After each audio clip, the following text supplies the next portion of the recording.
3D printing is growing exponentially. Technology is moving forward really, really fast. So what we've done is pop down to see Reese from 3D Print and Scan show us off what you do. So Reese, tell us a bit about the company, please.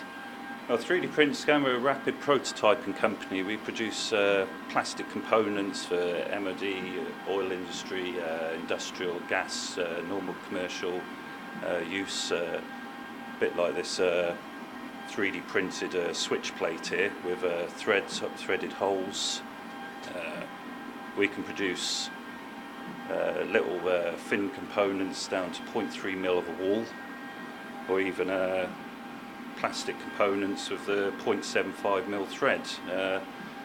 We're predominantly in the prototyping industry to actually make parts before final production. But I do get involved and take the concept and the tooling right through from the CAD at the start to full production injection moulding, where I've got suppliers that I can get the final parts produced as well. So. Okay, so someone will come with an idea, so it might even be a drawing on the back of a fag packet or an actual proper design, and that's where the process starts with you? Correct, yes. We can just take a sketch or ideas, someone sit down, sketch them out on an A3 pad and hammer the idea out until the final design's there and the customer's happy. We can then take that forwards, do the computer-aided design and get the final model, tweak that model, manipulate it in any way the customer wants to get the desired effect and product. We'll then convert that into the printer file, print their components as the prototype in our Object 30 Pro printer here in UV polymers, curable resins.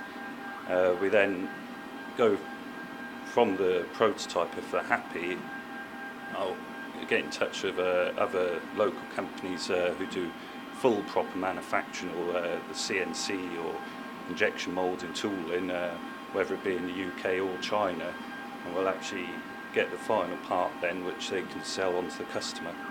I think a lot of engineers these days, or the buyers, like to actually have the component in their hand, touch and feel. So that's part of the process you do for these guys?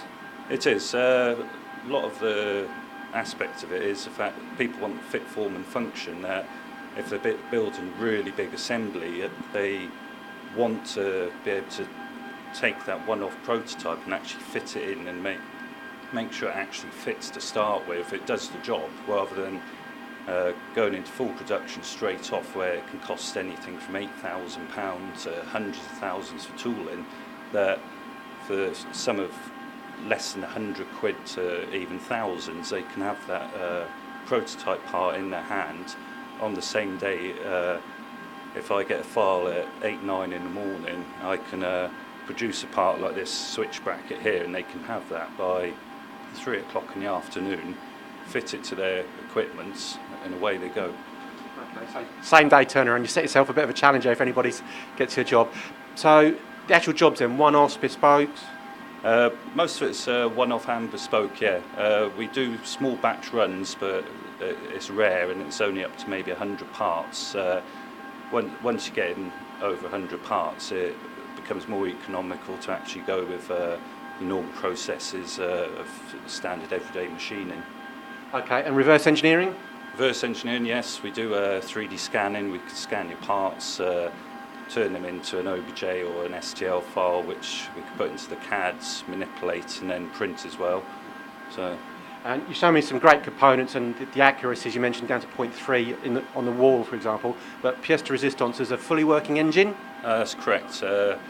Originally, for a university student doing a project, we've slapped our logo on it because we took on some of the cost of actually building it with them. That engine actually run at 700 RPM, fully functioning reciprocating engine, not a proper fuel injection engine, because the material only goes up to 50 degrees, so obviously it melts. But for an actual prototype to sit there in a boardroom on a desk for people to see, for far less than you could have it made out of metal. That's why people are choosing 3D printing nowadays. Okay, so anybody, essentially, just as a summary, one-offs, bespokes, reverse engineering, high accuracy, quick turnaround. Does that summarise it? Straight to the point. Reece, thank you very much.